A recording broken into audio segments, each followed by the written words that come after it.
अच्छी तरह साफ करो। कल तक एक भी दाग नहीं दिखना चाहिए, समझे? फिर धड़ पैर एक भी हिस्सा बाकी न रहे। इनके कपड़े लत्ते भी उठाओ, सबका सब।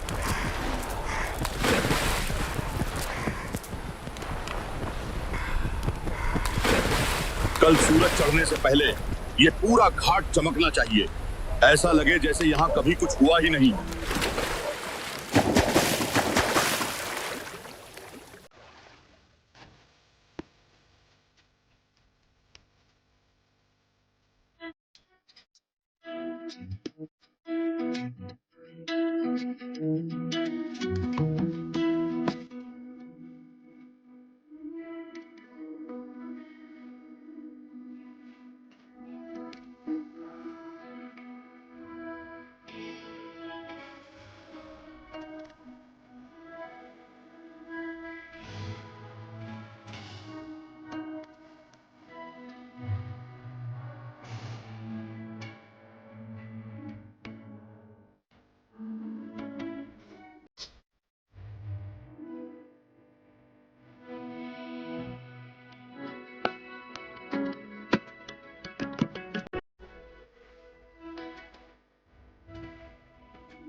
हाँ?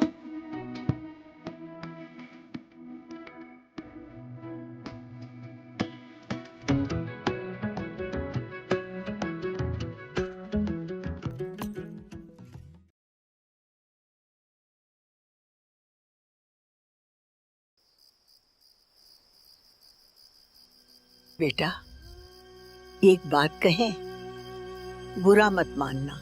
कहो माँ। हमें काशी में रहना है, जब तक सांस चले वहीं रहना चाहते हैं। लोग कह रहे हैं जो काशी में मरेगा स्वर्ग जाएगा, और जो मगहर में मरेगा नरक मिलेगा। हम बूढ़े हो गए हैं बेटा, पता नहीं कितनी सांसें बाकी हैं। काशी में हमारे लिए कुछ व्यवस्था कर दो। काशी में रहने की व्यवस्था बहुत महंगी पड़ती है। कोशिश करूंगा इंतजाम की, देखता हूँ कैसे हो पाता है। भगवान तेरा भला करे बेटा, बस इतना ही चाहिए हमें। तुम हमारा सहारा हो बेटा। काशी में पंडों ने एक अफवाह फैलाई, यहां मरने वाला स्वर्ग जाएगा और मगहर में मरने वाला नरक भोगेगा। अज्ञान इतना फैला कि हर घर में यही चर्चा होने लगी। हर वृद्ध माँ बाप अपनी औलादों से विनती करने लगे कि हमें काशी में छोड़ दो, वहीं मरना है।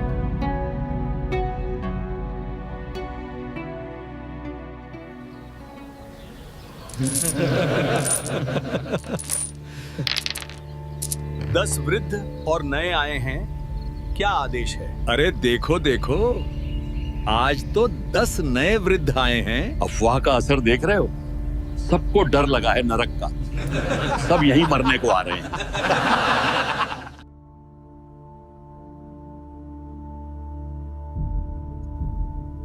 पंडित जी, ये मेरे बुजुर्ग माता पिता हैं। इन पर मेरा बहुत ऋण है। अब ये अपना आगे का समय काशी में ही बिताना चाहते हैं। क्या तुम दक्षिणा लाए हो? हाँ पंडित जी, जितनी आपने मांगी थी उससे थोड़ी अधिक ही है। फिर निश्चिंत रहो, हम इनकी इतनी अच्छी देखभाल करेंगे कि इन्हें घर की याद भी नहीं आएगी। इन्हें हम यजमान नहीं, अपना परिवार मानेंगे। लीजिए पंडित जी, आपकी दक्षिणा। बस खर्चे पानी का ध्यान रखिए हर महीने। धर्म का काम है, रुकना नहीं चाहिए। जी पंडित जी। जैसा आप कहें। अब हम आपकी शरण में हैं।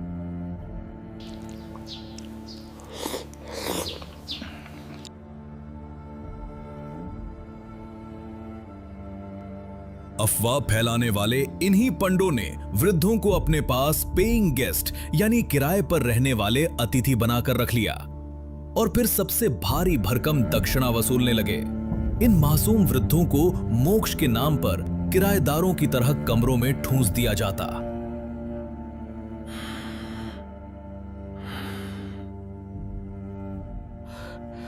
अरे ओ बुढ़े, तुझे जरा भी शर्म नहीं आती? कपड़ों में ही पेशाब कर दिया। क्या मैंने यहाँ कोई दवाखाना खोल रखा है कि तुम्हारी गंदगी साफ करता फिरूं? महाराज, पता ही नहीं चला, शरीर वश में नहीं रहा, गलती हो गई महाराज। पैसे रहने खाने के दिए हैं, गंदगी उठाने के नहीं। अगर अब ऐसा हुआ तो निकाल दूंगा। शांत हो जाइए, इन पर दया कीजिए, ये बहुत बीमार हैं। मैं साफ कर देता हूं। हे भगवान, इन बूढ़ों ने तो जीना हराम कर दिया है, घर को नर्क बना रखा है। सेवा कर रहे हैं तुम्हारी, एहसान मानो, वरना यहां रहने की जगह भी नहीं मिलेगी।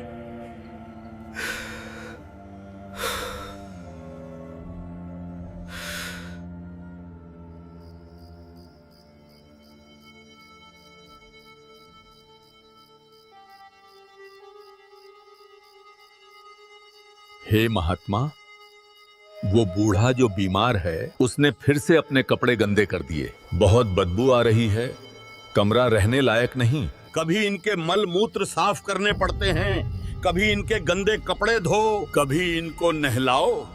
ये तो हमसे पहले ही हमें स्वर्ग भेज देंगे। जितने रोज बूढ़े आ रहे हैं, संभाले नहीं संभल रहे हैं। देख, घर में 10-10 वृद्ध जमा हैं, पैसे खत्म पर इनकी सांसें नहीं। अब ये सिर्फ बोझ हैं। जा, नगर के सभी महात्माओं को खबर कर। जी महाराज, अभी गया।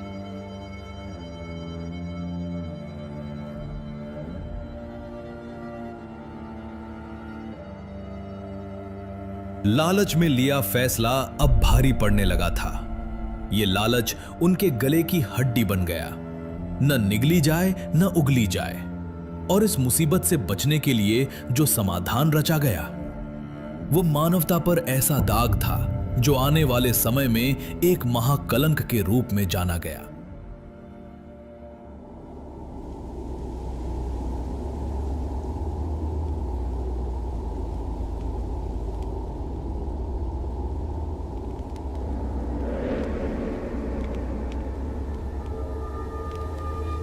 जिधर देखो बस खांसते कराहते बूढ़े ही नजर आते हैं। हमारे घर घर नहीं, धर्मशाला बन चुके हैं। महात्मा जी, अब सोए हुए भी इनका ही ख्याल आता है। ये क्या आफत मोल ले ली हमने। हाँ, सही कहा, थोड़े से लालच में आकर हमने अपना जीना दुश्वार कर लिया। इससे सुखी तो हम पहले ही थे। अगर हमने आफत ली है तो ठीक भी हम ही करेंगे। पर कैसे करेंगे? ये तो मरने का नाम ही नहीं ले रहे। लेंगे, खुद ही मरने का नाम लेंगे। मेरे पास एक तरकीब है, ध्यान से सुनो।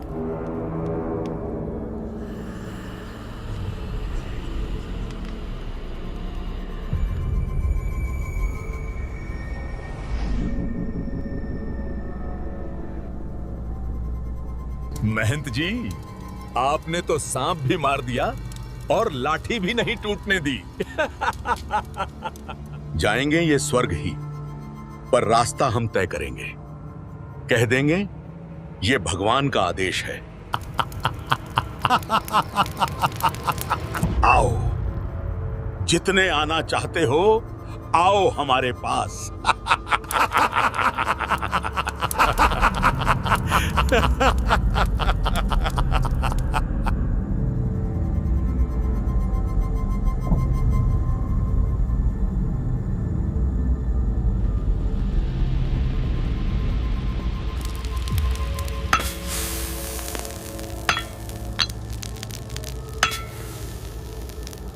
ए लुहार, जो सामान बनवाया था तैयार है? अरे पंडित जी, बिल्कुल तैयार है। जैसा आपने कहा था वैसा ही बनाया है। मजबूत और इतना धारदार कि बस छूते ही काट दे। पर पंडित जी, इतना बड़ा आरा किस काम आएगा? कुछ बड़ा काटने वाले हैं क्या? तू अपना काम कर, ये तेरी मेहनत की कीमत है, रख ले। बाकी आरे से क्या कटेगा ये जानना तेरे काम का नहीं।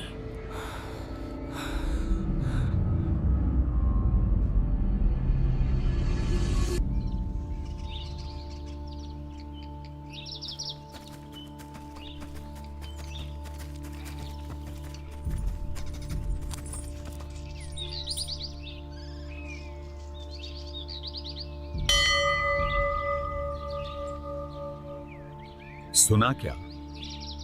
परमात्मा की दया से दिव्य करौंत आया है। वही जिससे मरने वाला सीधा स्वर्ग जाता है। सीधा स्वर्ग पहुंचता है। एक झटका और मोक्ष। तुम्हें पता है, कहते हैं परमात्मा की दया से करौंत आता है। जो जल्दी स्वर्ग जाना चाहे वो करौंत बिना दर्द के स्वर्ग में पहुंचा देता है। भगवान ने सच में रहम कर दिया, वरना बुढ़ापे की मार कौन झेले। पंडों द्वारा फैलाई गई अफवाह कि स्वर्ग से करौंत आएगा और उसे लेने वाला सीधा स्वर्ग जाएगा ने लोगों के भ्रम को पागलपन में बदल दिया। करौंत लेने के लिए परमात्मा के भोले शरणागत लाइन लगाकर खड़े होने लगे। महात्मा जी, बहुत प्रयास किया, पर इससे अधिक दक्षिणा का इंतजाम नहीं हो पा रहा है। कुछ रहम करिए, मैं भी मोक्ष पाना चाहता हूं। इतने से क्या होगा? मोक्ष पाना चाहते हो और दक्षिणा नहीं दे सकते? जाओ यहां से, दफा हो जाओ। चले आते हैं दिमाग खराब करने।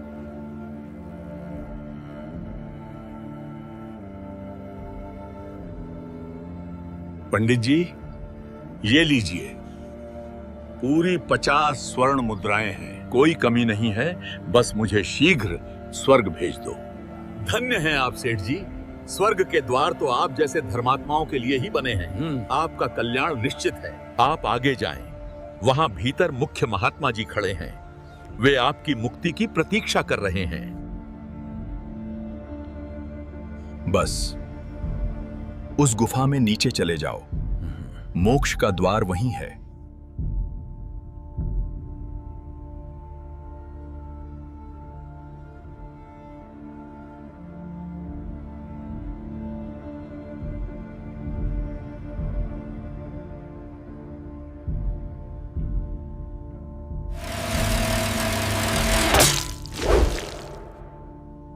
काशी में करौंत लेने के लिए वृद्धों की संख्या दिन प्रतिदिन बढ़ती चली गई।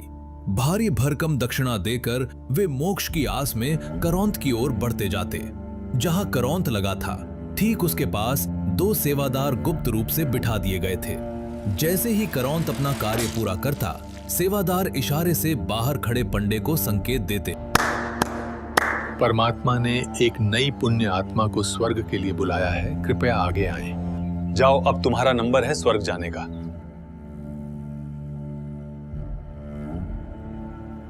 यदि किसी कारण करौंत अटक जाता और अपना कार्य पूरा नहीं कर पाता तो सेवादार फिर से इशारा करते। परमात्मा ने अभी तुम्हें स्वीकार नहीं किया है, कल फिर आना। भगवान तुमसे नाराज हैं। हम फिर से तुम्हारी फरियाद करेंगे, कल जरूर आना। पैसों के लालच ने पंडों को इतना अंधा कर दिया था कि मासूम वृद्धों को जानवरों की तरह काटा जा रहा था, और ये सब मोक्ष के नाम पर खुलेआम हो रहा था।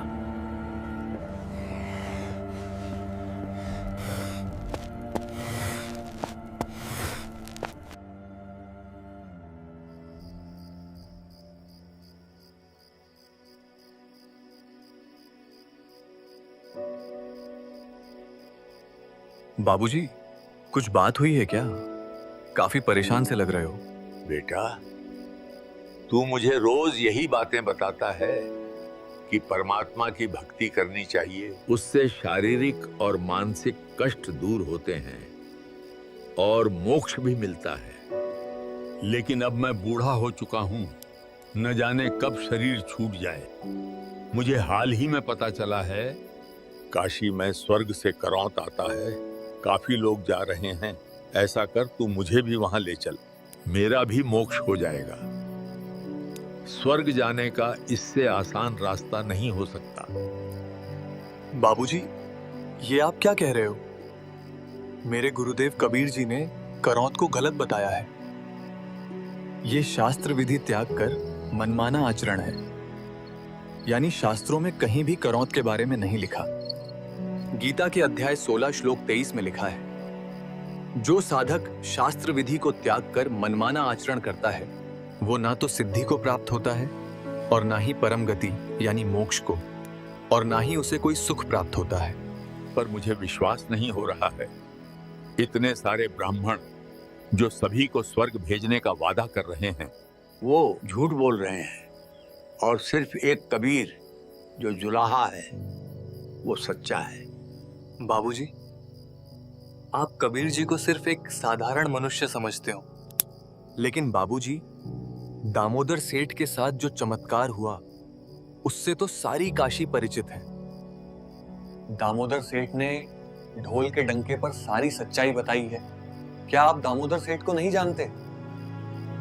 सुना तो है दामोदर सेठ के बारे में, पर सोचो, क्या कोई साधारण मनुष्य दामोदर सेठ को समुद्र के भयानक तूफान से बचा सकता है? दामोदर सेठ बीच समुद्र में तूफान में फंसे हुए थे, और कबीर जी को सामान्य आदमी समझने वाले दामोदर सेठ के दोस्त भी उस जहाज में उनका मजाक उड़ा रहे थे। अरे कबीर, आजा, तू भी हमारे साथ बातें कर ले।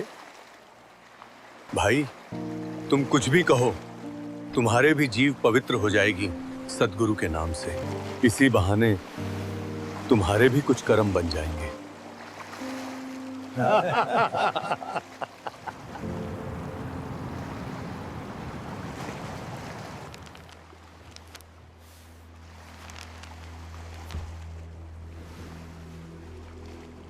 अरे दामोदर, ये क्या कर रहा है? यहाँ लगी हुई देवी देवताओं की तस्वीर कहाँ गई? मैंने तो आदर के साथ समुद्र में प्रवाहित कर दिया। अरे, तू क्या बोल रहा है? अरे भाई, मैंने कबीर साहेब का ज्ञान समझकर उनसे नाम दीक्षा ले ली है। तू एक जुलाहा की बातों में आकर देवी देवताओं की भक्ति छोड़ रहा है? नहीं भाई, मेरे परमात्मा इन देवी देवताओं की भक्ति करने से मना नहीं करते, बल्कि वेद और शास्त्रों के अनुसार सही भक्ति बताते हैं जिससे हमारा मोक्ष हो सके। तू क्या हमें पागल समझता है? हमारे पूर्वजों और गुरुओं ने हमें ऐसा तो कुछ नहीं बताया है। जुलाहा, ये नया ज्ञान वो कहां से ले आया? अगर तू इन देवी देवताओं की भक्ति छोड़ेगा तो तेरा नाश हो जाएगा। भाई, मेरे साथ जो भी हो, मैं अपनी क्रिया करता रहूंगा और तुम अपनी क्रिया करो।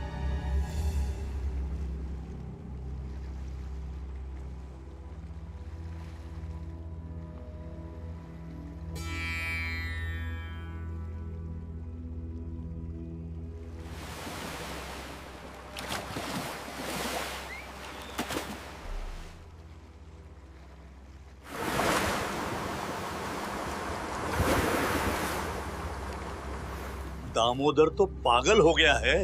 उसने एक जुलाहे की बातों में आकर भगवान को छोड़ दिया है। देखना, इसके साथ बहुत बुरा होगा।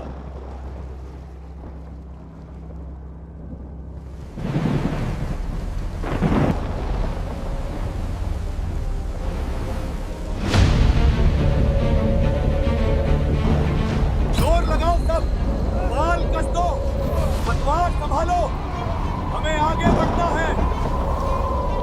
बचाओ बचाओ, लहर आ रही है। संभालो। सेठ जी, आगे भयानक तूफान है, अब कोई नहीं बचेगा।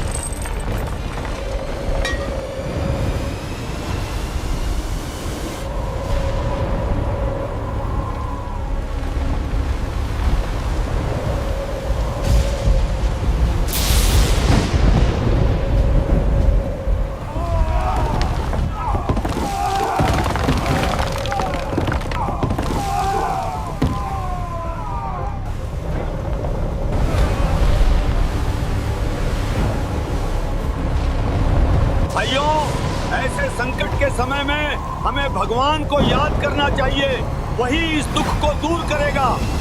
हे राम, हे कृष्ण, बचा लो। हे बजरंगबली, आप तो संकट मोचन हैं, हमारी रक्षा करो, हम सब बच जाएंगे। हे भोलेनाथ, आपकी प्रचंड शक्ति के सामने तो समुंदर भी नतमस्तक होता है।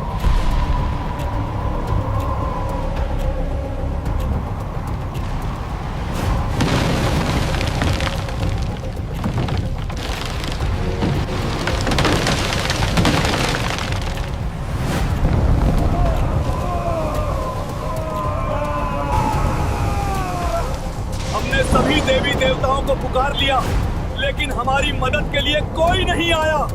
सुना है कि सद्गुरु का भक्त तगड़ा होता है। हम सबको एक बार दामोदर से प्रार्थना करनी चाहिए कि वो अपने भगवान को याद करे।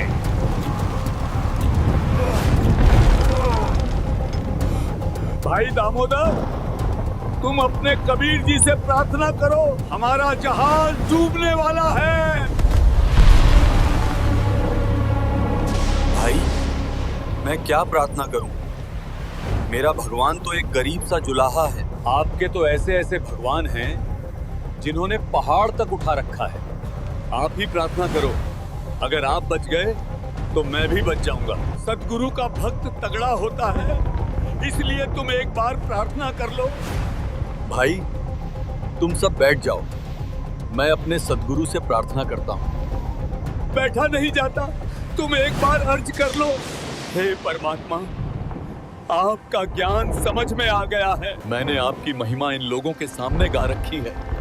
दाता, मुझ नीच पर अपनी कृपा रखना।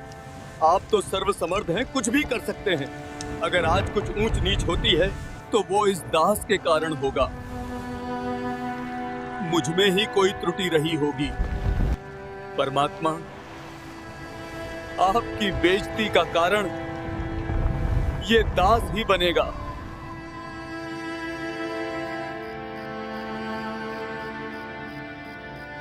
और ज्ञान सब ज्ञानडी, कबीर ज्ञान सो ज्ञान, जैसे गोला तोप का करता चले मैदान। हे परमात्मा, हे दीन दयाल,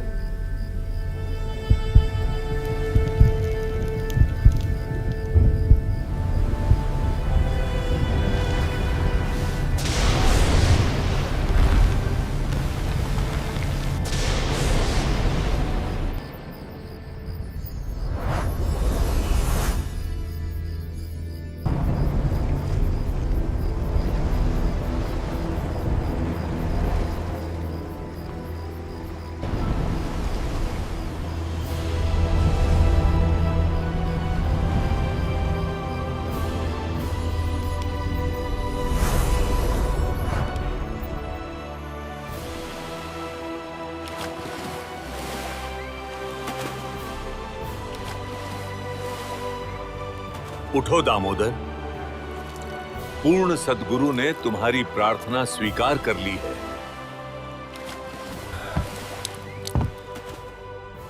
भाई दामोदर, हमसे बहुत बड़ी गलती हो गई है। हमने आपके गुरुजी की बेइज्जती की। कोई नहीं भाई, परमात्मा अपने बच्चों को माफ कर देते हैं। दामोदर सेठ की जय हो। भाइयों, मेरा जयकारा मत लगाओ, बोलो कबीर परमेश्वर की जय हो। सतगुरु कबीर साहेब की जय हो।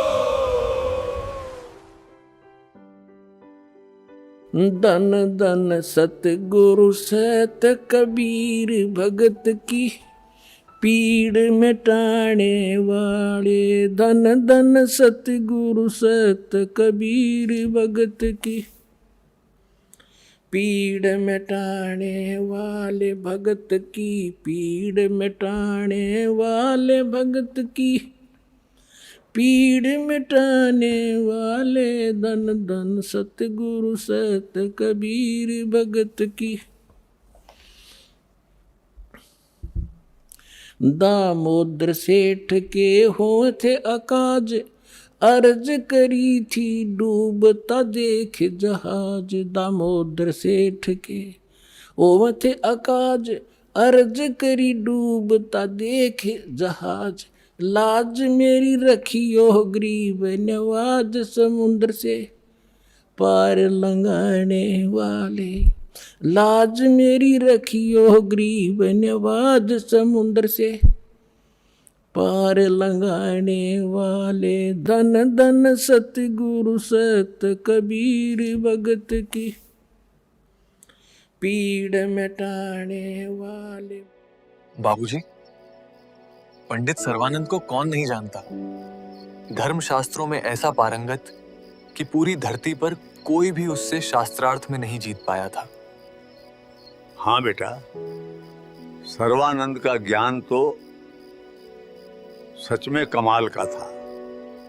तो फिर बाबूजी, क्या ये भी साधारण मनुष्य के लक्षण हैं कि ऐसा अपराजित विद्वान कबीर परमात्मा के ज्ञान के आगे घुटने टेक देता है? सर्वानंद कोई साधारण पंडित नहीं था। वो उन दिनों का सबसे बड़ा विद्वान था, शास्त्रार्थ में अजय योद्धा, जो पूरे भारत के बड़े बड़े ज्ञानी, आचार्य और महामंडलेश्वरों को एक एक करके पराजित कर चुका था। अपनी इसी अजयता के अभिमान में वो अपनी माता से अपना नाम सर्वानंद से बदलकर सर्वाजीत रखवाना चाहता था, मतलब जो सबको जीत चुका हो। पर सर्वानंद की माता एक भयानक रोग से पीड़ित थी। वो अपने रोग निवारण हेतु सभी देवी देवताओं की पूजा करके थक चुकी थी। उसने हर तरह के उपाय अपना लिए थे, फिर भी उसे आराम नहीं मिला था। और वही रोग कबीर परमात्मा के आशीर्वाद मात्र से क्षण भर में समाप्त हो गया। इसी कारण सर्वानंद की माता कबीर साहब की शिष्या बन चुकी थी। तत्व ज्ञान पाकर उसने जाति धर्म का घमंड त्याग दिया था और वो चाहती थी कि उसका बेटा भी परमात्मा की शरण पाकर मुक्ति प्राप्त करे। बेटा, अभी एक विद्वान शेष है। अगर उसे हरा देगा तो मैं तेरा नाम सर्वजीत रख दूंगी। कौन? कौन बचा है अब? वो कबीर साहेब हैं। पहले उनसे ज्ञान चर्चा कर, फिर मेरे पास आना। माँ, उस अशिक्षित जुलाहे को हराना तो मेरे लिए चुटकियों का काम है। बेटा, एक बात याद रखना, हार जीत जो भी हो लिखवा कर लाना, सत्य को छिपाना मत। ठीक है माँ, मैं अभी गया और उसे हरा के अभी आया। हे परमात्मा, मेरे भूले भटके बच्चे को शरण में लो। आज ये इसके झूठे मान में घूम रहा है, कल को ये आपकी सत भक्ति के बिना कुत्ते की योनि प्राप्त करेगा। इसका ये अभिमान और इसका ये अधूरा ज्ञान इसको ले मरेगा। अब आप ही दया करो मेरे परमात्मा। अपने नाम को सर्वजीत रखवाने की लालसा को लेकर सर्वानंद कबीर साहब से शास्त्रार्थ करना चाहता था, पर उसे ये अंदाजा नहीं था कि जिससे वो भिड़ने जा रहा है वो कोई साधारण मनुष्य नहीं, बल्कि स्वयं पूर्ण परमात्मा है।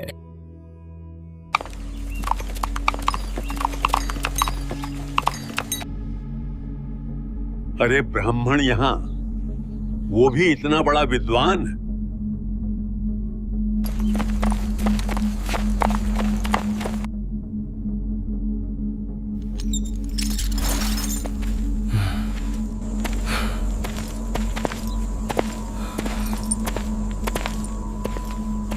पानी, पानी, पानी।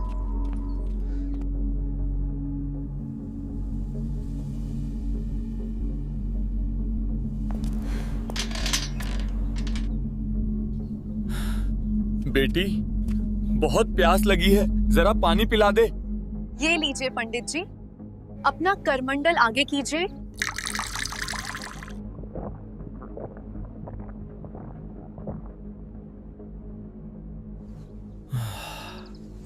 अरे देखो, ब्राह्मण पंडित ने जुलाहो के कुएं का पानी पी लिया।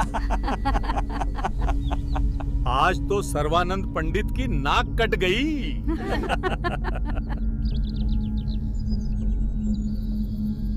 मैंने जुलाहों के कुएं का पानी पी लिया। उस समय एक ब्राह्मण का जुलाहों के कुएं का पानी पीना अपमान माना जाता था, पर प्यास ने सर्वानंद की सारी मर्यादा तोड़ दी। ए लड़की, ये कुआं किस जाति का है? पंडित जी, जुलाहो की कॉलोनी में तो जुलाहो का कुआं ही मिलेगा, ब्राह्मणों वाला तो मिलने से रहा। तूने मुझे पहले बताया क्यों नहीं कि ये जुलाहो का है? पंडित जी, ये तो तुम्हें तब पूछना चाहिए था जब तुम्हारी जान पानी पीने से पहले हलक में अटकी पड़ी थी। तब तो ए बेटी पानी पिला दे, ए बेटी पानी पिला दे, और अब जाति देखने लगे। ए लड़की, बहुत चबड़ चबड़ करती है, ज्यादा मत बोल। चल बता, ये कबीर कहाँ रहता है? कबीर का घर शिखर में, जहाँ शलैली गैल, पाँव न टिके पपील के, तू पंडित लाद रहा बैल। साफ साफ बोल लड़की, बताती क्यों नहीं? आजा पंडित मेरे पीछे पीछे, घर दिखा देती हूँ परमात्मा कबीर जी का।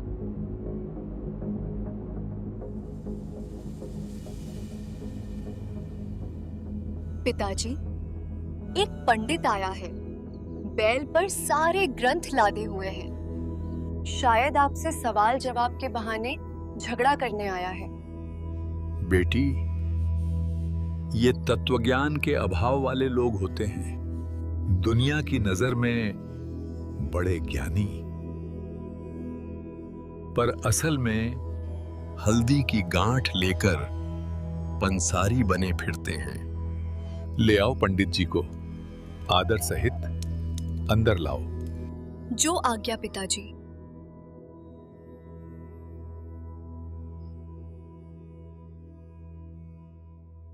पंडित जी आइए, पिताजी बुला रहे हैं।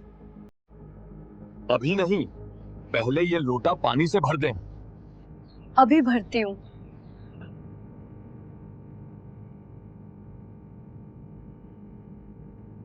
ये लीजिए पंडित जी। इस लोटे को पूरा ऊपर तक पानी से भर दे, ठीक है ना?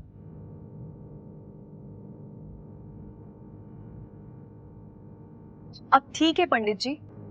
हाँ, अब लोटा ले जा और कबीर से कहे कि ये मेरा प्रश्न है।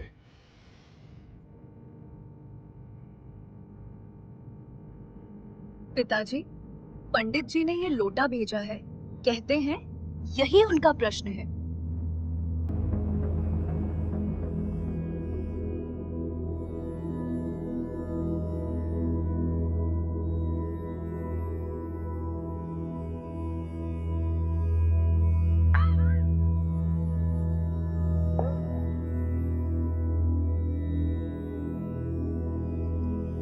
ये दे दो उन्हें और कह देना यही उत्तर है। जी पिताजी, जैसी आपकी आज्ञा।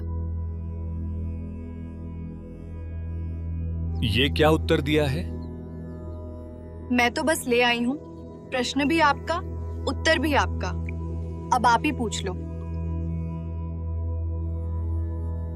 कबीर, मेरे प्रश्न का उत्तर क्या है? पहले अपना प्रश्न बताओ पंडित जी। मैंने सर्व विद्वानों को शास्त्रार्थ में पराजित कर दिया है। मैंने अपनी माताजी से प्रार्थना की थी कि मेरा नाम सर्वाजीत रख दो। मेरी माताजी ने आपको पराजित करने के पश्चात मेरा नाम परिवर्तन करने को कहा है।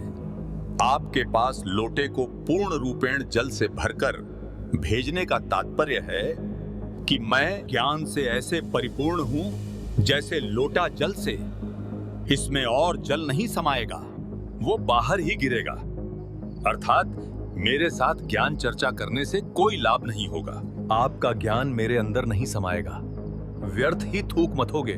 इसलिए हार लिख दो, इसी में आपका हित है। पंडित जी, मैंने इस लोटे में ये सुई डाली, उस सुई ने पानी को बाहर धकेल दिया और इस लोटे की गहराई में जाकर अपनी जगह बना ली। बस ऐसा ही मेरा ज्ञान है। तेरा थोथा ज्ञान बाहर कर देगा और सच्चा ज्ञान तेरे हृदय की गहराई में अपनी जगह बना लेगा। बहुत बकवास कर ली। मैं यहां ये सुनने नहीं आया। मैं तुझे शास्त्रार्थ की चुनौती देने आया हूं। चल कबीर, मुझसे शास्त्रार्थ कर। कुटिया के बाहर कदम रखते ही माहौल बदल गया। गांव के लोग शास्त्रार्थ देखने उमड़ पड़े और कबीर परमेश्वर ने वहीं से प्रश्नों की शुरुआत कर दी। पंडित सर्वानंद, बताओ, ब्रह्मा का पिता कौन है? कौन है विष्णु की माता? शंकर का दादा कौन है? ये कैसा सवाल है? क्या हुआ सर्वानंद, होश उड़ गए? इनके कोई माता पिता नहीं। ये तो अजर हैं, अमर हैं। देवी भागवत पुराण 3 स्कंद खोल कर देख।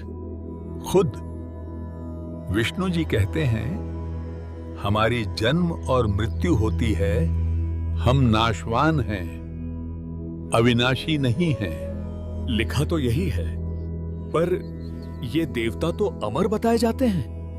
अब खोल गीता अध्याय 11 श्लोक 32, जहां गीता ज्ञानदाता कहता है कि मैं काल हूं अर्जुन। इस समय इन लोगों को नष्ट करने के लिए प्रकट हुआ हूं। ऐसा ज्ञान तो मैंने आज तक नहीं सुना। क्या बड़बड़ा रहा है सर्वानंद? जरा जोर से बोल। नहीं, कुछ नहीं। वो तो मैं वैसे ही कुछ सोच रहा था। सर्वानंद, खोल गीता अध्याय 11 श्लोक 47, जहां गीता ज्ञानदाता कहता है कि अर्जुन, तुझसे पहले मैंने किसी को भी अपना ये रूप नहीं दिखाया। पंडित, कृष्ण जी पहले ही कौरवों की सभा में अपना विराट रूप दिखा चुके थे, तो फिर ये सहस्त्र बाहु अर्थात 1000 भुजाओं वाला नया भगवान कौन था? पंडित जी अभी से होश उड़ गए। अभी तो और सुन। गीता अध्याय 4 श्लोक 34 में गीता ज्ञानदाता स्वयं स्वीकार करता है, मैं उस परमात्मा को नहीं जानता, तू उस परमात्मा को पाने के लिए तत्वदर्शी संत की खोज कर। ये तो अशिक्षित हैं। इसको शास्त्रों का इतना ज्ञान कैसे है? अब खोल ऋग्वेद मंडल 9 सूक्त 82 मंत्र 1 और मंडल 9 सूक्त 1 मंत्र 9, जहां साफ लिखा है कि पूर्ण परमात्मा साकार है। वो सबसे ऊपर के लोक में विराजमान है और राजा के समान दर्शनीय है। जब वो संसार में अपना ज्ञान प्रचार करने के लिए शिशु रूप में प्रकट होता है, तब उसकी परवरिश की लीला कुंवारी गाय से होती है और तू उसी को निराकार कहकर जनता को गुमराह कर रहा है। सर्वानंद, पूछ इस जनता से किसकी परवरिश कुमारी गाय से हुई है। तो मैं तुझे बताता हूं, मैं ही हूं वो जिसका गुण चारों वेद गाते हैं। मैं ही आदि हूं, मैं ही अंत, मैं ही राम हूं, मैं ही नरसिंह, जिसके आगे मौत भी अपना पल्ला झाड़ती है। मैं ही हूं वो। मेरी ही परवरिश कुंवारी गायों द्वारा होती है। मैं ही वो अविनाशी कबीर हूं, सर्वानंद। कबीर साहब के चकवे ज्ञान के आगे सर्वानंद का चेहरा फीका पड़ गया। वो कांपने लगा। उसे समझ नहीं आ रहा था कि भागे या घुटने टेक दे। ऐसा कुछ नहीं लिखा है। अगर ऐसे ही चलता रहा तो ये जुलाहा मुझे कहीं का नहीं छोड़ेगा। मुझे कुछ करना होगा। ओम त्र्यंबकं यजामहे सुगंधिं पुष्टिवर्धनम् उर्वारुकमिव बन्धनान् मृत्योर्मुक्षीयमामृतात्। यदा यदा हि धर्मस्य ग्लानिर्भवति भारत अभ्युत्थानमधर्मस्य तदात्मानं सृजाम्यहम्। कर्मण्येवाधिकारस्ते मा फलेषु कदाचन। मा कर्मफल हेतुर्भूर्मा ते संगो यस्त्व कर्मणि। परित्राणाय साधूनां विनाशाय च दुष्कृतां। धर्म संस्थापनार्थाय संभवामि युगे युगे। ओम कृष्णाय वासुदेवाय हरये परमात्मने प्रणतः क्लेशनाशाय गोविंदाय नमो नमः। उस समय अशिक्षित जनता शास्त्र का अर्थ नहीं समझती थी। उनके लिए जो तेज तेज संस्कृत बोल लें वही सबसे बड़ा ज्ञानी माना जाता था। धारा प्रवाह रटे हुए मंत्र जिन्हें बोलने वाला खुद भी नहीं समझता था, उन्हें सुनकर जनता चकित हो जाती थी।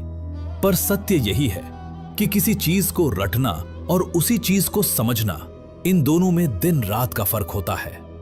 सर्वानंद इसी अज्ञान का फायदा उठा रहा था। वो बिना रुके संस्कृत के श्लोक बरसाने लगा और भीड़ ये मान बैठी कि यही सच्चा ज्ञानी है। लोग तालियां पीटने लगे जैसे कबीर साहब हार गए हों, जबकि असली ज्ञान संस्कृत के शब्दों में नहीं, सत्य के सार में होता है, जिसे उस समय की जनता अशिक्षित होने के कारण समझ ही नहीं पा रही थी। पंडित जी की जय। बहुत बड़ा विद्वान है ये। अशिक्षित जनता रटने वाले को समझने वाले से बड़ा मान लेती है। भीड़ ने शोर में सत्य दबा दिया और कबीर साहब का मौन उनके लिए हार का प्रतीक बन गया। ए कबीर, सुन लिया तूने? मैं जीता हूं शास्त्रार्थ में। मेरी माता से मेरा वचन है, जो भी निर्णय हो लिखवा कर ले जाना है। तो अब तू लिख, कबीर हार गया और सर्वानंद जीत गया। पंडित, मैं तो अशिक्षित हूं, तू ही लिख ले जो लिखना चाहता है। मैं तो बस अंगूठा लगा के दे दूंगा।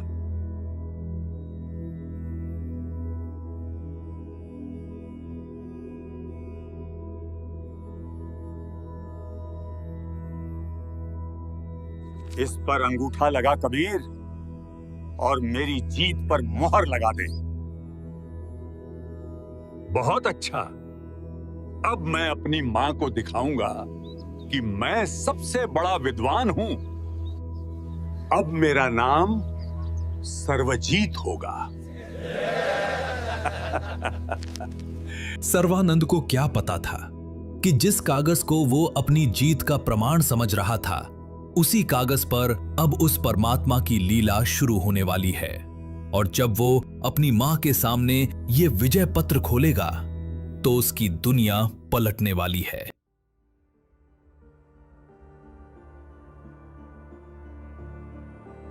माताजी, माताजी। क्या हुआ बेटा? अंदर तो आजा पहले। माताजी, वो कैसा विद्वान था, कुटिया से बाहर आया और आते ही हार मान ली।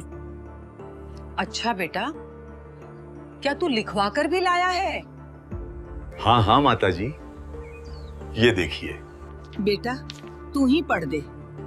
क्यों नहीं माता, अभी पढ़कर सुनाता हूं, आप ध्यान से सुनिए। शास्त्रार्थ में सर्वानंद पराजित हुआ तथा कबीर परमेश्वर विजय हुआ। वो कागज जिसे सर्वानंद अपनी जीत का प्रमाण समझकर लाया था, वो अब कबीर परमात्मा की अलौकिक लीला का दर्पण बन चुका था। बेटा, तू तो कह रहा था कि तू जीत कर आया है, लेकिन ये कागज कुछ और ही कह रहा है। माता, शायद मैं कई दिनों से थका हुआ हूँ। हो सकता है मैंने गलत लिख दिया हो। माँ, मैं अभी जाता हूँ और फिर से लिखवा कर आता हूँ कि मैं जीता हूँ।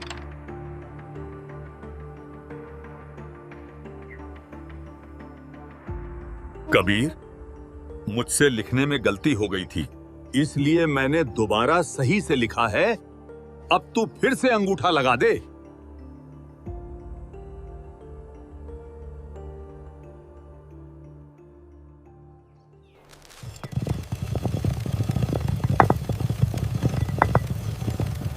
हाँ, सब सही लिखा है।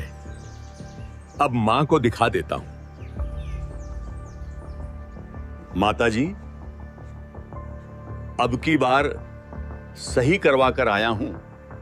अच्छा बेटा, फिर तू ही पढ़ दे। क्यों नहीं माता जी, अब की बार तो शास्त्रार्थ में सर्वानंद पराजित हुआ तथा कबीर परमेश्वर विजय हुआ। नहीं, ये कैसे हो गया? अभी तक तो सही था। बेटा, तू कहता कुछ है और लिखवाता कुछ और है, या फिर तू मुझसे सच्चाई छिपा रहा है? माँ, शायद फिर से गलती हुई होगी। मैं थका हुआ हूं, मेरी उंगली फिसल गई होगी। मैं अभी जाता हूं, अभी, और फिर से लिखवा के आता हूं। कबीर, मुझसे फिर से गलती हो गई। मैं तीसरी बार आया हूं। एक बार और अंगूठा लगा दो। इस बार मैंने बहुत ध्यान से लिखा है। कोई बात नहीं पंडित जी, मेरा कौन सा अंगूठा घिस रहा है। जितनी बार लगवाना है लगवा लें।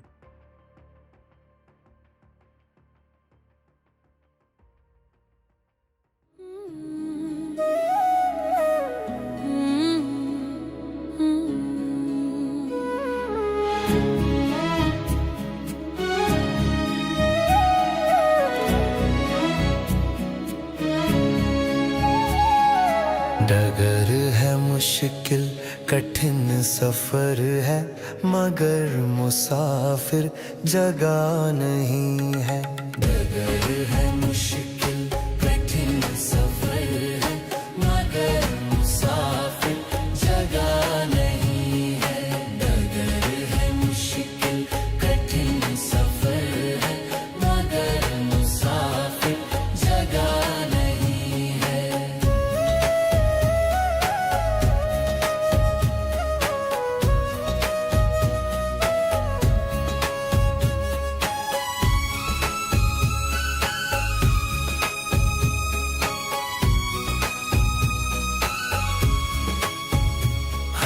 लगेंगे फल जब किसी पेड़ में, वो पेड़ झुक जाएंगे स्वतः ही। हाँ, लगेंगे फल जब किसी पेड़ में, वो पेड़ झुक जाएंगे स्वतः ही। अकड़ तने की बता रही है, अकड़ तने की बता रही है, अभी फल इसमें लगा नहीं है। डगर है मुश्किल कठिन सफर है, मगर मुसाफिर जगह नहीं है।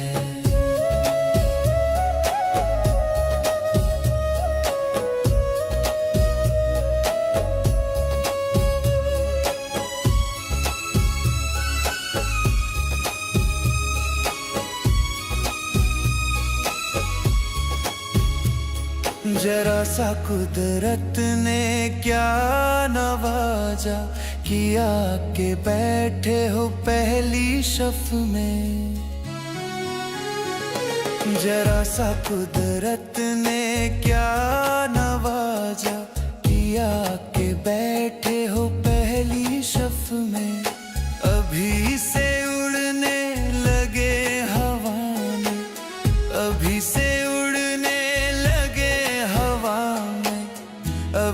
शोहरत नई नई है, डगर है मुश्किल कठिन सफर है, मगर मुसाफिर जगह नहीं है। डगर है मुश्किल कठिन सफर है, मगर मुसाफिर जगह नहीं है। इस बार मैं आंख नहीं हटाऊंगा। पता नहीं माँ के पास पहुंचते ही अक्षर क्यों बदलते हैं। सत्य ने हार नहीं मानी थी, लेकिन सर्वानंद अभी तक लड़ाई को अपनी हार जीत का खेल समझ रहा था। आ गया बेटा, इस बार सब ठीक कर लाया ना?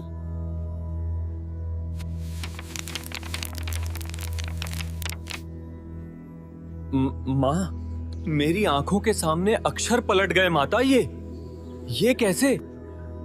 बेटा, क्या अब तुझे समझ आया? तू ये नहीं समझ पा रहा था कि तू किसी साधारण मनुष्य से नहीं लड़ रहा, उससे लड़ रहा था जिसने ये संसार रचा है। ये सब तेरी गलती नहीं, तेरे अहंकार का अंधेरा था। माँ, मैं क्या करूं? मुझे कुछ समझ नहीं आ रहा। बेटा, वो कोई साधारण जुलाहा नहीं, वो तो साक्षात पूर्ण परमात्मा है। चल उनके पास चल, माफी मांग और उनके चरणों में बैठकर नाम दीक्षा ले ले। तेरा कल्याण हो जाएगा, तेरा अहंकार भी मिट जाएगा और तेरा जीवन भी सुधर जाएगा। माँ, मैं तो बहुत ही नीच हूँ।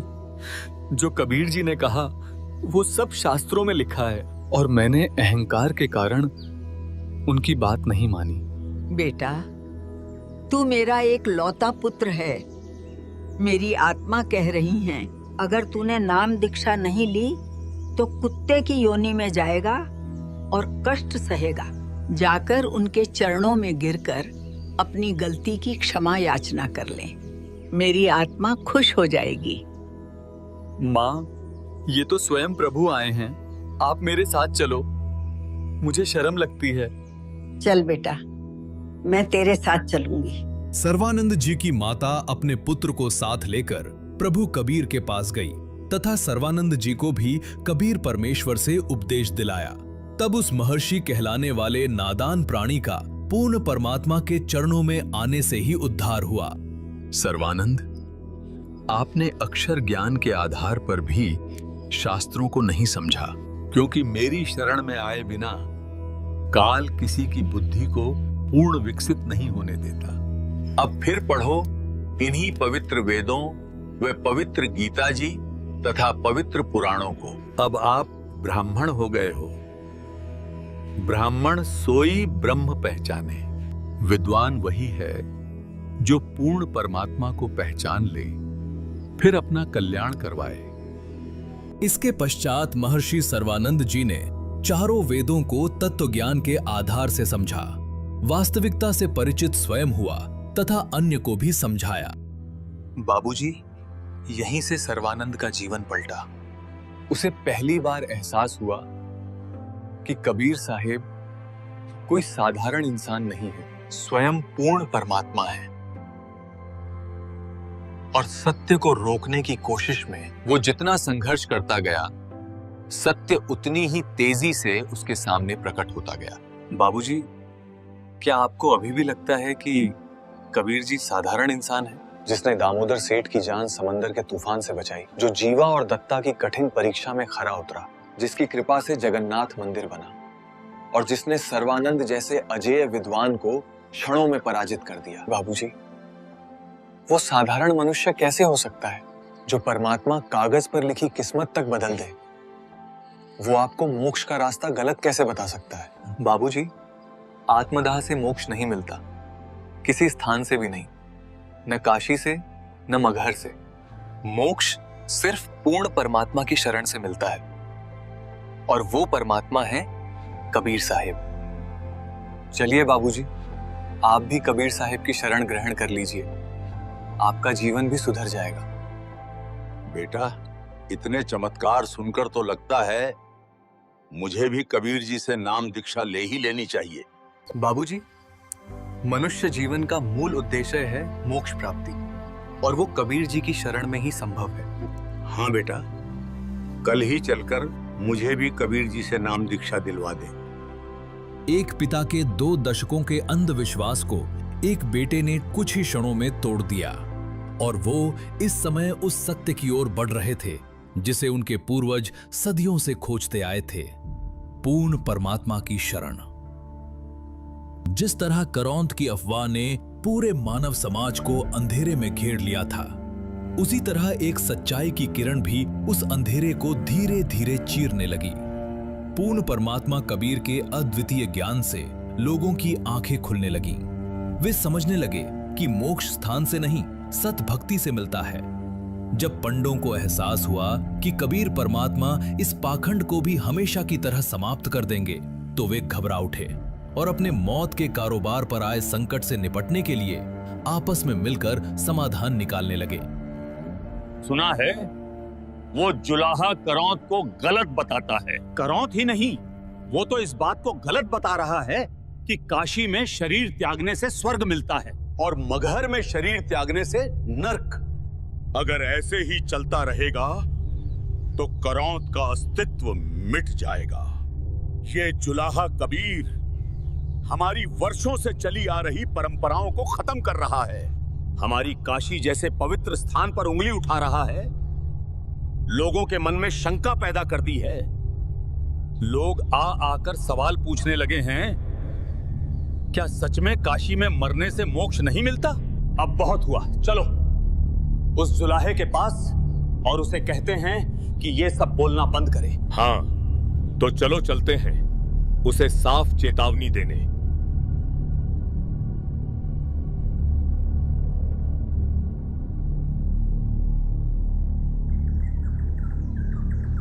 कर्म करने वाला चाहे कहीं भी हो, यदि वो मर्यादा में रहकर सतभक्ति करे तो वो सतलोक ही जाएगा।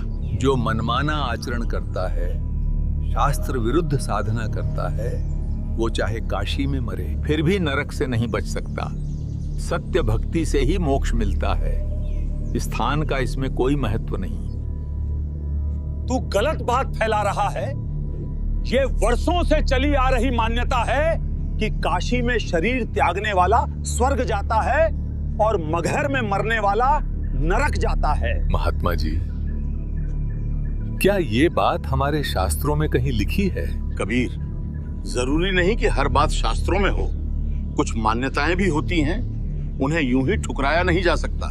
ये जुलाहा कबीर मुसलमान होकर हमें हमारी सनातन परंपरा सिखाएगा, और अगर तुझे लगता है कि हमारी मान्यता गलत है तो साबित कर। ठीक है महात्मा जी, सबको बता दो, मैं मगहर में शरीर त्यागूंगा, और मैं न केवल स्वर्ग बल्कि स्वर्ग से भी ऊपर अपने परम धाम सतलोक जाऊंगा। और महात्मा जी, एक निवेदन है। कौन सा निवेदन? आप अपने सभी साथियों को मगहर बुलाइए, और जब मैं अपना शरीर त्यागूंगा तब आप अपनी विद्या के अनुसार दिखाइएगा कि मैं कहां गया हूं। अगर आपको अपनी मान्यता सही लगती है तो आपके अनुसार मैं नरक जाऊंगा, और अगर सत्य मेरी बात में है तो संसार देख लेगा। मोक्ष स्थान से नहीं बल्कि सतभक्ति से मिलता है। कबीर परमात्मा के इस एक वचन ने पूरे प्रदेश में हलचल मचा दी। मान्यता का किला, जिसे पंडितों ने सदियों से खड़ा कर रखा था, एक ही क्षण में कांप उठा। ये खबर अग्नि की लपटों की तरह गांव-गांव फैल गई। सुना है कबीर जी वर्षों पुरानी मान्यता को खत्म करने मगहर जा रहे हैं अपना शरीर त्यागने। हर गली, हर चौपाल, हर घाट बस एक ही चर्चा गूंजने लगी। भ्रमित जनता, पंडित, सिपाही, काजी, सबकी निगाहें अब मगहर की ओर टिक गई थीं, क्योंकि सदियों के अंधविश्वास को पूर्ण परमात्मा स्वयं चुनौती दे रहे थे। महाराज, इस बार हमारे नगर में बहुत अच्छी फसल हुई है। ऐसा लगता है कि इस बार किसानों को ज्यादा मुनाफा होगा। क्यों न हो मंत्री जी, इस बार कबीर साहेब की दया से वर्षा जो अच्छी हुई है। महाराज वीर सिंह बघेल जी की जय हो। कहो गुप्तचर, क्या खबर लाए हो? तुम इतने घबराए हुए क्यों हो? महाराज, एक अत्यंत महत्वपूर्ण सूचना प्राप्त हुई है। हमें ज्ञात हुआ है कि कबीर साहिब जी शरीर का त्याग करने के लिए मगहर जा रहे हैं। महाराज, लेकिन हमने सुना है कि मगहर में जो भी अपने शरीर का त्याग करता है उसे कभी स्वर्ग की प्राप्ति नहीं होती। नहीं मंत्री जी, कबीर जी तो साक्षात परमेश्वर हैं। वे शरीर का त्याग चाहे जहां करें, वे सतलोक ही जाएंगे। ये मगहर में प्राण त्यागने की लीला वो इसलिए कर रहे हैं ताकि दुनिया को संदेश दे सकें कि स्वर्ग नरक पुण्य कर्मों से मिलता है, न कि मरने के स्थान से। लेकिन हमें एक और चिंता है। हमें उनके शरीर की रक्षा करनी होगी। रक्षा? किससे महाराज? अगर हम वहां नहीं गए तो वो मुस्लिम उनके पार्थिव शरीर पर कब्जा करके उन्हें दफना देंगे। सेनापति, तुरंत सेना तैयार करो।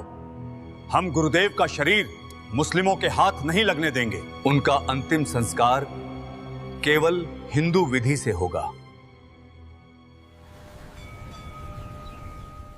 पूर्ण परमात्मा कबीर जी ने मगहर के लिए प्रस्थान किया। ये यात्रा कोई साधारण यात्रा नहीं थी। ये वो कदम था जो सदियों के अंधविश्वास पर सत्य की पहली प्रहार करने वाला था। आज नक्षत्र ही बताएंगे कि कबीर की गति क्या है। चलो देखें कहां जाता है। देखो, परमात्मा जा रहे हैं, हमें भी साथ में चलना चाहिए। अगर कबीर परमात्मा सच में स्वर्ग चले गए तो वर्षों की परंपरा झूठी साबित हो जाएगी। कबीर परमात्मा ने हमेशा पाखंडवाद पर चोट करी है। हमें भी साथ चलकर देखना चाहिए। काशी से मगहर तक की दूरी लगभग 180 किलोमीटर थी और ये दूरी कबीर परमात्मा अपने लीलामयी 120 वर्षीय शरीर से पैदल तय करने वाले थे। जो उन्हें जाता हुआ देखता उनके संग चल पड़ता।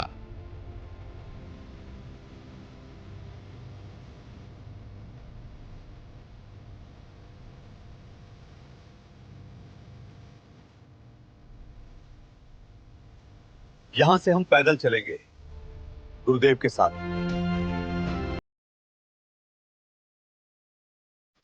प्रणाम गुरुदेव।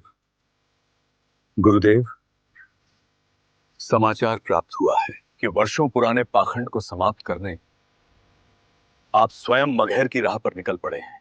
हे गुरुदेव, हम भी मगहर तक आपके साथ पैदल चलेंगे।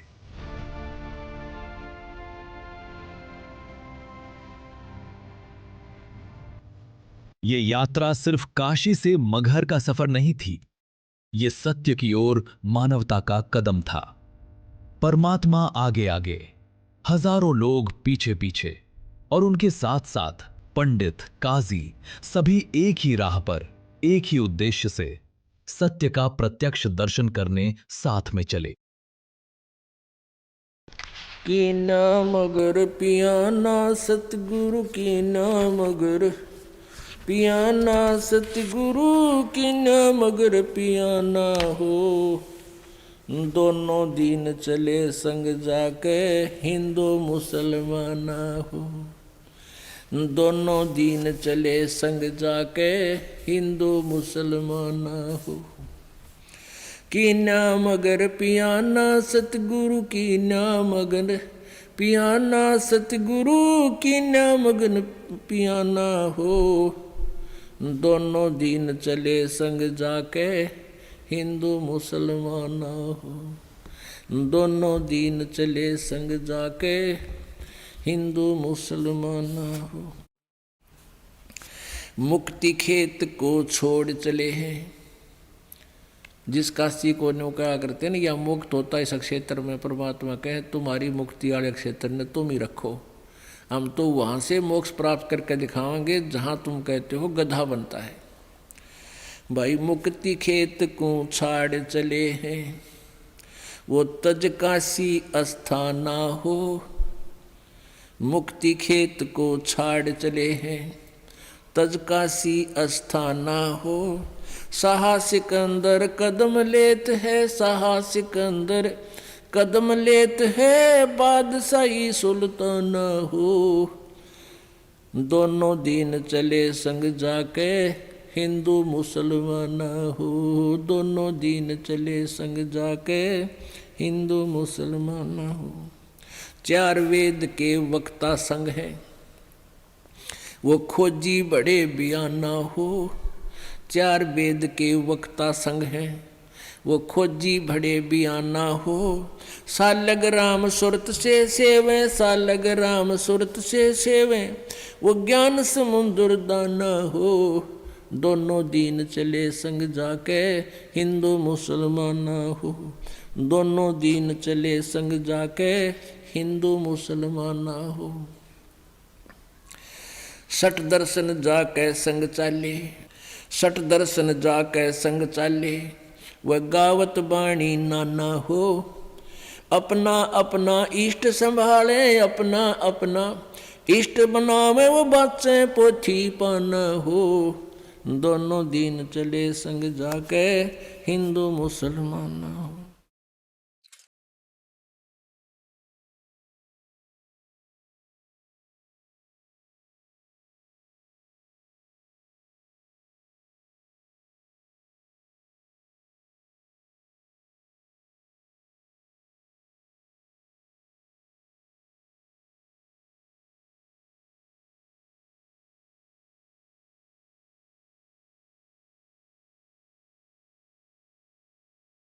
बिजली खान पठान था, जिसकी पहचान कबीर साहिब से आज की नहीं बरसों पुरानी थी। एक ऐसी पहचान जो अकाल, दुआ और चमत्कार से बनी थी।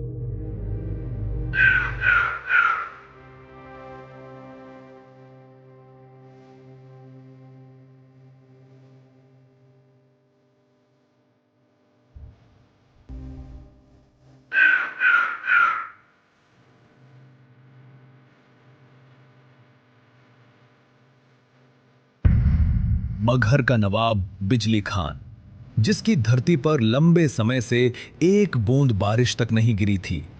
अकाल, भूख और मौत हर तरफ उसी की परछाई थी।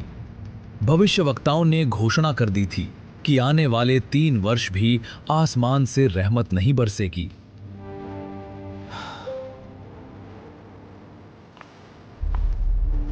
खान साहिब, पता चला है कि काशी में एक अल्लाह स्वरूप फकीर रहते हैं जिनका नाम कबीर है। अगर वे अपनी मेहर करें तो ये सूखा पल एक ही झटके में मिट जाएगा। ठीक है, चलने की तैयारी करो। खबर मिलते ही बिजली खान अपने लश्कर के साथ स्वयं काशी पहुंचा।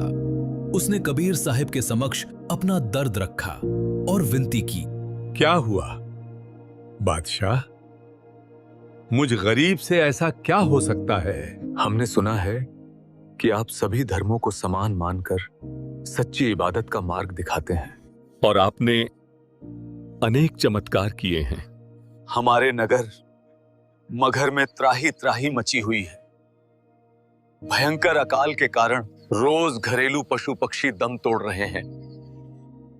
अगर कुछ दिन और ऐसी स्थिति रही तो आम जन को नगर त्यागना पड़ेगा। हे महात्मा, आप हमारे साथ चलिए और कृपा कीजिए।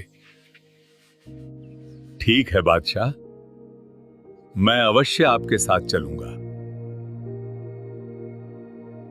बिजली खान पठान के आग्रह पर पूर्ण परमात्मा कबीर मगहर की ओर प्रस्थान कर देते हैं।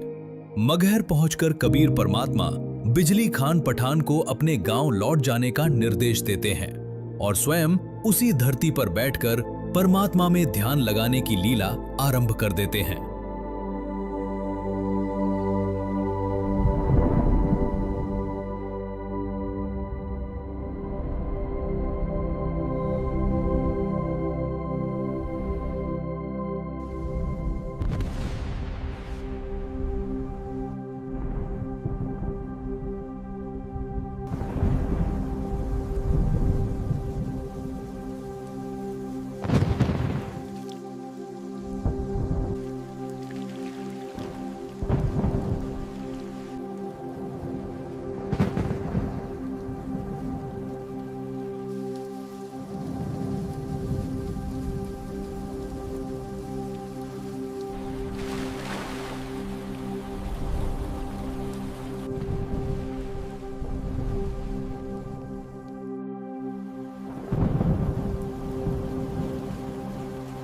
जिस धरती पर लंबे समय से बादल नहीं ठहरे थे, वहां कबीर परमात्मा की रहमत मात्र से आसमान बदल गया।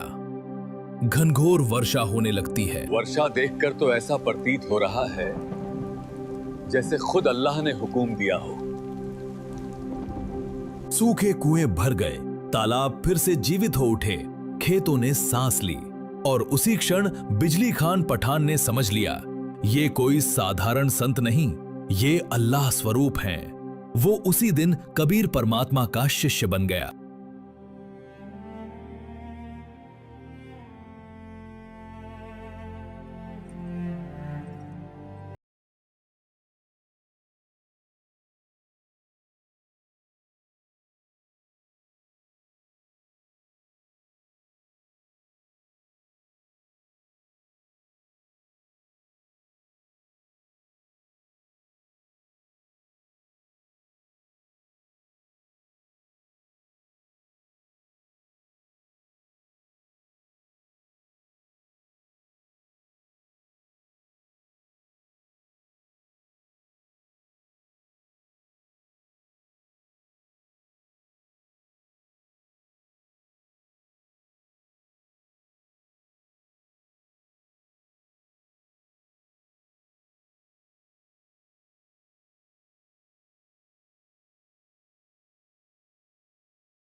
मगहर की तरफ बढ़ते हर कदम के साथ धर्म, सत्ता और सम्मान का टकराव और भी घना होता जा रहा था।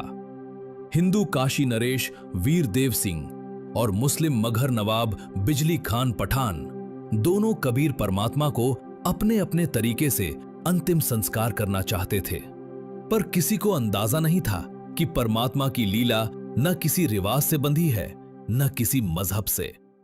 पीर जी, हमें आपके आने का मकसद मालूम हुआ। बिजली खान आपकी क्या खिदमत कर सकता है? मैं अपना शरीर त्याग करने से पहले स्नान करना चाहता हूं। जो हुक्म। पीर जी, मैं अभी आपके नहाने का पूरा इंतजाम करवा देता हूं। नहीं, मैं किसी बहते दरिया में स्नान करूंगा। पीर जी, यहां पहले एक दरिया बहता था, आमी नदी। शंकर भगवान के श्राप के कारण अब उसका पानी सूख चुका है। पीर जी, यहां चलते पानी का इंतजाम नामुमकिन है। चलो, दिखाओ मुझे वो आमी नदी कहां है। जी पीर जी, चलिए।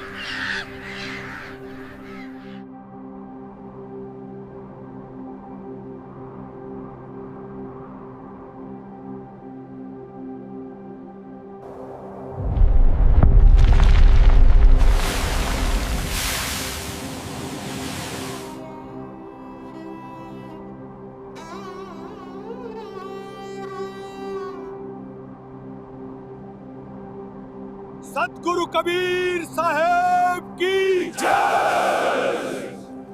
आमी नदी जो वर्षों से एक किस्सा बन चुकी थी, आज उसी नदी ने पूर्ण परमात्मा के इशारे से फिर से जन्म लिया और मगहर की धरती ने जाना कि जो नदी को जगा दे वो किसी मजहब, किसी परंपरा का बंधा हुआ संत नहीं, स्वयं पूर्ण परमात्मा होता है। सतगुरु कबीर साहेब की जय। वर्षों से श्राप के कारण सूखी पड़ी नदी को अपनी दिव्य शक्ति से पुनः प्रकट कर देते हैं और फिर उसी प्रवाहित जल में स्नान करने के लिए प्रस्थान करते हैं।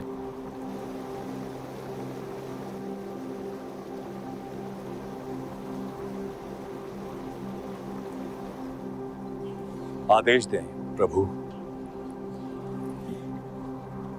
2 सफेद चादरों की व्यवस्था कर दो। एक मैं ओढ़ूंगा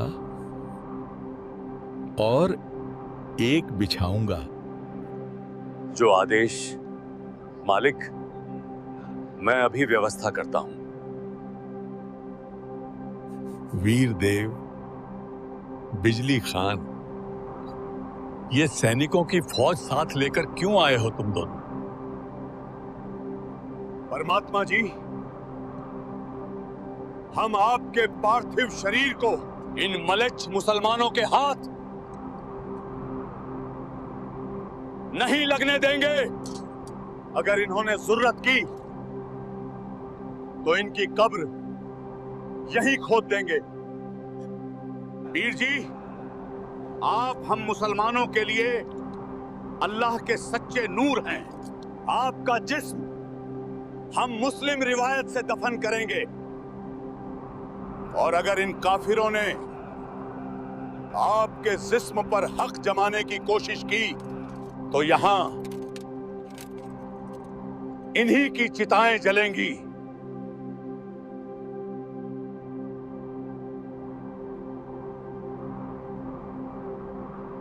वीर देव, बिजली खान, इतना समय मेरे साथ रहकर अब भी तुमने ये नहीं सीखा? तुम दोनों एक दूसरे को अलग क्यों मानते हो? हम सब एक ही परमात्मा की संतान है, चाहे तुम उसे अल्लाह कहो या राम।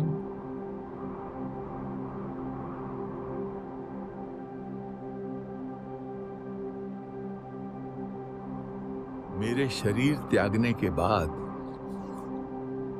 जो भी वस्तु तुम्हें मिले उसे आधा आधा बांट लेना, पर आपस में झगड़ा मत करना, वरना बहुत बड़ा अनर्थ हो जाएगा। जी परमात्मा। कबीर प्रभु के जिस्म को छोड़ने के बाद मैं उनके शरीर को अपने कब्जे में लेकर रखूंगा। कबीर प्रभु का शरीर मैं किसी को नहीं दूंगा। उस समय के भविष्यवक्ताओं ने एक भयावह भविष्यवाणी की थी कि जल्द ही एक भीषण हिंदू मुस्लिम युद्ध होगा जिसमें अनगिनत जाने जाएंगी। वीर देव और बिजली खान अनजाने में उसी तबाही की ओर कदम बढ़ा रहे थे, पर कबीर परमात्मा मानवता को बचाने आए थे, नष्ट करने नहीं। और जो लीला अब होने वाली थी वो आने वाले सदियों के लिए मानव धर्म और एकता का सबसे बड़ा उदाहरण बनने वाली थी। परमात्मा जी, आपके आदेश के अनुसार सब व्यवस्था कर दी गई है। अगर कोई और आदेश हो तो बताइए।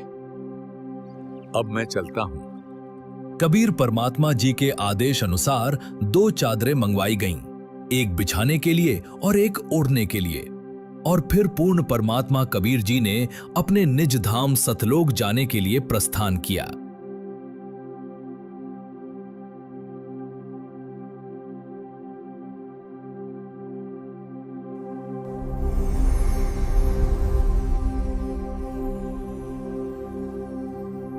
हे पंडितों, हे काजियों, मैं चल पड़ा हूं स्वर्ग से भी अनेक कोस ऊपर अपने सतलोक।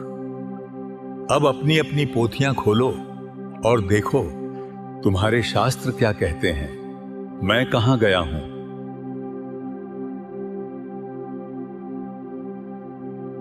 उठा दो पर्दा, उसमें नहीं है मुर्दा।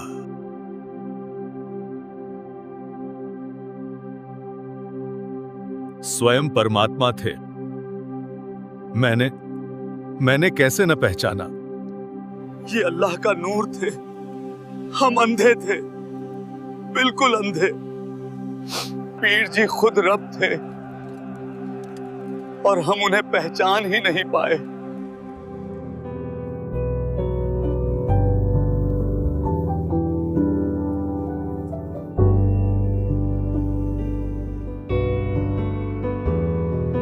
जिस दिन तू बिसरे निकल जाए मेरी जान, जिस दिन तू बिसरे निकल जाए मेरी जान। श्वासादी माला नल सिमरा मैं तेरा नाम, तेरा नाम, तेरा नाम। श्वासादी माला नल सिमरा मैं तेरा नाम, तेरा नाम, तेरा नाम, तेरा नाम। बन जावा बंदा मैं तेरा ही कृपा निधान। बन जावा बंदा मैं तेरा ही कृपा निधान। श्वासादी माला नल सिमरा मैं तेरा नाम, तेरा नाम, तेरा नाम, तेरा नाम, तेरा नाम। ऐसी जी कृपा करो प्रभु मेरे, करो प्रभु मेरे। ऐसी जी कृपा करो प्रभु मेरे। छड़िए जंजालानो बढ़ जाइए तेरी। जिस दिन तू विसरे निकल जाए मेरी जान। जिस दिन तू विसरे निकल जाए मेरी जान। श्वासादी माला नल सिमरा मैं तेरा नाम, तेरा नाम, तेरा नाम। श्वासादी माला नल सिमरा मैं तेरा नाम, तेरा नाम, तेरा नाम, तेरा नाम। कबीर परमात्मा ने अपने पूरे जीवन में कभी जाति धर्म का भेद नहीं किया। उन्होंने सदा पाखंड पर प्रहार किया, और वो भी शास्त्रों के प्रमाणों के साथ। पूर्ण परमात्मा कबीर जी अपने निज धाम सतलोक से सशरीर इस मृत लोक में आए थे, और सशरीर ही सतलोक को प्रस्थान कर गए। जहां लोग उनके पार्थिव शरीर के होने का अनुमान लगाए बैठे थे, वहां शरीर नहीं बल्कि सुगंधित फूल प्राप्त हुए। उन फूलों और चादरों को हिंदू और मुसलमान दोनों ने आधा आधा बांट लिया। वीर देव सिंह बघेल ने उन फूलों को मंदिर बनवाकर उसमें स्थापित किया, और बिजली खान पठान ने उन्हें मस्जिद बनवाकर उसमें रखा। कुछ फूलों को काशी में उस स्थान पर स्थापित किया गया जहां कबीर साहब चबूतरे पर बैठकर सत्संग किया करते थे, जो आज काशी चौरा के नाम से एक विशाल आश्रम के रूप में विद्यमान है। आमी नदी, जो कबीर परमात्मा के आशीर्वाद से पुनः प्रकट हुई थी, आज भी अपने अस्तित्व की गवाही देती है। मगहर में मंदिर और मस्जिद की दोनों यादगारों के बीच केवल 100 फुट की दूरी है, और उनके बीच एक साझा द्वार है जो आज भी हिंदू मुस्लिम भेद को समाप्त करता है। ये घटना इस सत्य की साक्षी बनी कि कबीर परमात्मा किसी एक धर्म के नहीं थे, वे समस्त मानवता के भगवान थे। पर समय के साथ उनकी शिक्षाओं को फिर से कर्मकांड और मान्यताओं में उलझा दिया गया। आज पूर्ण परमेश्वर कबीर जी के स्वरूप संत रामपाल जी महाराज शास्त्र सम्मत प्रमाणों के आधार पर यह बताते हैं कि मोक्ष न मंदिर से मिलता है न मस्जिद से। मोक्ष मिलता है केवल पूर्ण परमात्मा कबीर जी की सत भक्ति से, जो जीव को जन्म और मृत्यु के चक्र से सदा के लिए मुक्त कर देती है। सत साहिब।